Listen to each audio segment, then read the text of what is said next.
Assalamualaikum warahmatullahi wabarakatuh. Saya Muhammad Ridwan Jamani dari kelas IPS 1C. Jadi di sini saya ingin menjelaskan materi 7 tentang tanggung jawab orang tua terhadap anak. Apa sih itu tanggung jawab? Jadi tanggung jawab itu adalah kewajiban yang harus dilaksanakan dan individu yang bertanggung jawab harus mempertanggungjawabkan tindakannya berdasarkan norma yang berlaku. Tanggung jawab orang tua terhadap anak. Manusia diciptakan oleh Allah untuk menyembah dan beribadah kepadanya, baik itu ibadah mahdah yang berhubungan langsung dengan Allah ataupun ibadah gairah mahdah yang berhubungan dengan manusia tapi diniatkan sebagai ibadah sosial. Yang kedua ada kewajiban orang tua terhadap anaknya adalah mempersiapkan anak untuk menjadi generasi yang kuat, tangguh, baik fisik maupun mental. Orang tua juga wajib memberikan pendidikan terhadap anak agar anak mampu melakukan kewajiban sebagai orang hamba dan mampu melindungi dirinya dari kejahatan makhluknya. Jadi ada Allah Ta'ala berfirman, ya ayyuhallazina amanu ku anfusakum wa ahlikum naru wa quduhan nasu wal hiharatun 'alaiha malaikatun gilazum sidadun la ya'sunallaha ma amarahum wa yaf'aluna ma yu'marun. Artinya, hai orang-orang yang beriman, peliharalah dirimu dan keluargamu dari api neraka yang bahan bakarnya adalah manusia dan batu. Penjaganya yaitu malaikat yang kasar, keras, dan tidak mendurhakai Allah terhadap apa yang diperintahkannya kepada mereka dan selalu mengerjakan apa yang diperintahkan. Quran Surat At-Tahrim ayat 6. Terus juga kewajiban orang tua terhadap anak itu dibagi menjadi 10. Yang pertama ada memberi nama yang baik untuk anaknya. Yang kedua kewajiban memberi susu atau rodah. Yang ketiga kewajiban mengasuh hadlanah. Yang keempat kewajiban memberikan nafkah dan nutrisi yang baik. Yang kelima tanggung jawab pendidikan akhlak. Yang keenam kewajiban menghukum memaharahi anak demi keberhasilan pendidikan. Yang ketujuh ada kewajiban tanggung jawab pendidikan jasmani. Yang kedelapan kewajiban tanggung jawab pendidikan sosial. Yang kesembilan kewajiban sikap adil terhadap anak dalam keluarga. Yang kesepuluh kewajiban kasih sayang orang tua terhadap anak. Nah, di sini saya ingin menjelaskan yang pertama yaitu kewajiban memberikan nasab dan nama. Secara etimologi, nasab berarti hubungan. Dalam hal ini adalah hubungan darah antara seorang anak dengan ayah dan ibunya karena sebab-sebab yang sah menurut syar'i. Syara deh. Yakni jika sang anak dilahirkan atas dasar perkawinan dan dalam kandungan tertentu yang oleh syara diakui keabsahannya. Terus berkaitan dengan hak nasab adalah hak mendapatkan nama dari orang tuanya. Sesungguhnya kamu sekalian akan dipanggil pada hari kiamat dengan nama kamu sekalian, maka perbaguslah nama kalian. Hadis riwayat Abu Daud. Pemberian nama itu dapat dilakukan pada hari pertama setelah kelahiran anak, boleh diakhirkan hingga hari ketiga atau hari ketujuh. Yang kedua ada kewajiban memberikan susu atau rada'ah. Kewajiban orang tua terhadap anak yang dipenuhi ialah memberinya air susu ibu atau ASI. Hal ini pun sudah tertulis dalam kitab suci Al-Quran, surat Al-Baqarah ayat 233. Yang artinya itu, para ibu hendaklah menyusukan anak-anaknya selama 2 tahun penuh, yaitu bagi yang ingin menyempurnakan penyusuannya. Dan surat Al-Baqarah ayat 233. Menurut Ibnu Qayyim Al-Jauziyah, ayat di atas menunjukkan beberapa hukum.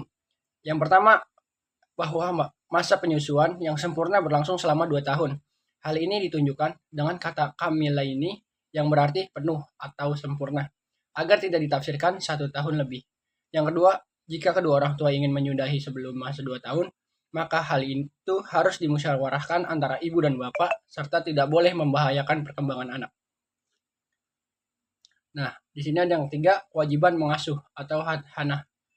Hadhanah adalah istilah dalam bahasa Arab yang berarti peliharaan anak, yaitu merawat dan mendidik anak yang belum mampu mengurus dirinya sendiri.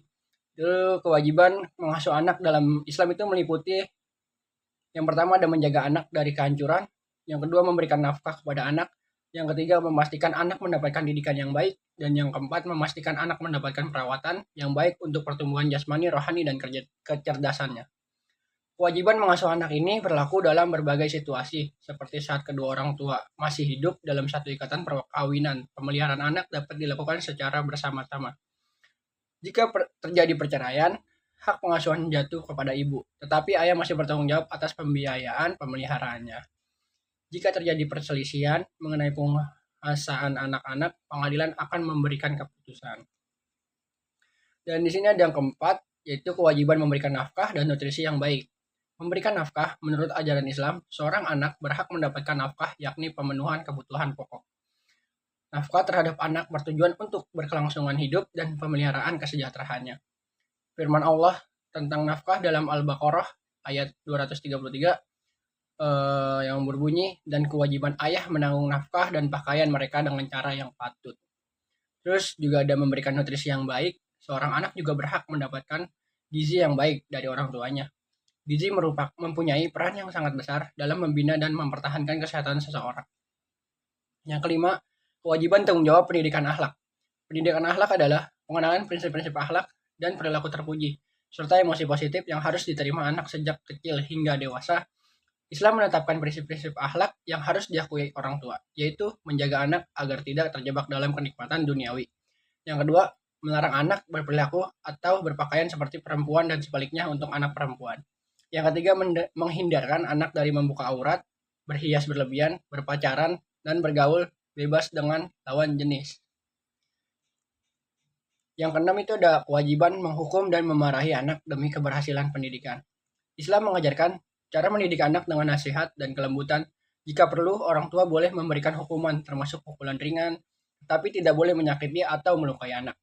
Hukuman ini hanya boleh diberikan jika anak berembangkang. Meskipun demikian, orang tua harus selalu memperhatikan kemaslahatan anak dalam menerapkan berbagai metode pendidikan. Yang ketujuh itu ada kewajiban tanggung jawab pendidikan jasmani. Islam mendapatkan tanggung jawab besar pada ayah untuk memperhatikan aspek jasmani anak agar mereka tumbuh dengan baik, memiliki fisik yang kuat, dan kesehatan yang baik. Metode ilmiah dalam mendidik anak menurut Islam meliputi yang pertama itu ada menyediakan makanan, minuman, dan tempat tidur yang sesuai dengan kesehatan.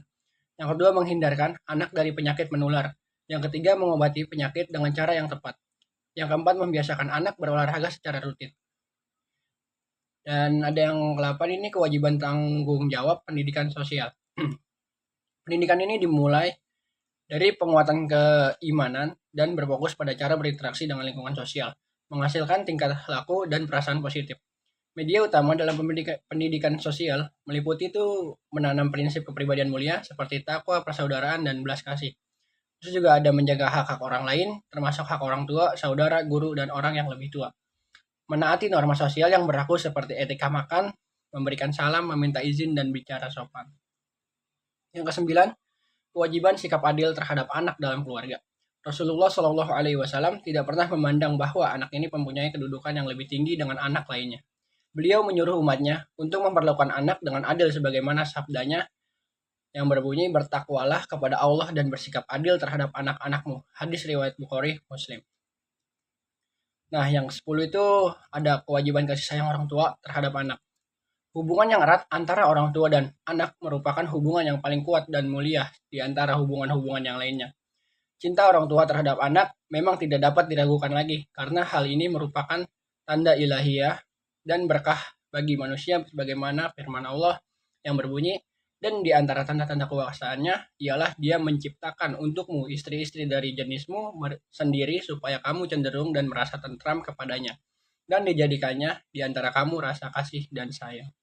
Quran Surat Ar-Rum ayat ke 30 dan 21.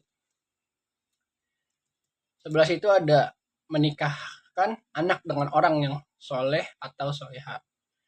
Di Quran Surat An-Nur ayat 32 yang berbunyi, nikahlah orang-orang yang masih membujang di antara kamu dan juga orang-orang yang layak atau menikah, dan hamba-hambamu, baik laki-laki maupun perempuan. Jika mereka miskin, Allah akan memberikan kemampuan kepada mereka dengan karunia-Nya. Allah Maha Luas pemberiannya, lagi Maha Mengetahui. Nah, di sini ada tanggung jawab orang tua kepada anak di era digital, perspektif hukum keluarga Islam di Indonesia. Hak anak. Islam mengakui pentingnya pemenuhan hak-hak dasar anak untuk perkembangan kepribadian mereka. Hak anak merupakan bagian dari hak asasi manusia yang harus dijamin, dilindungi, dan dipenuhi oleh orang tua, keluarga, masyarakat, pemerintah, dan negara.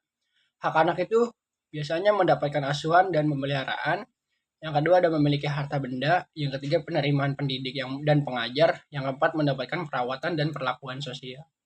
Hukum di Indonesia itu kewajiban orang tua terhadap anak juga diatur dalam Undang-Undang Nomor 35 Tahun 2014 yang menyatakan bahwa anak berhak untuk hidup, tumbuh, berkembang, serta berpartisipasi sesuai dengan harkat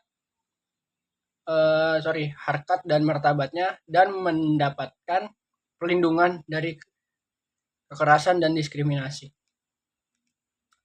Jadi kesimpulannya itu tanggung jawab orang tua terhadap anak mencakup berbagai aspek yang sangat penting untuk berkembangnya kepribadian dan kesejahteraan anak, meliputi kewajiban pemberian nama, susu, mengasuh, nafkah, dan nutrisi yang baik, pendidikan akhlak, menghukum dan memahami anak, pendidikan jasmani, pendidikan sosial, sikap adil, sikap rasa kasih sayang, sejak dini dapat mempersiapkan anak untuk menjalani kehidupan yang bermakna dan bertanggung jawab.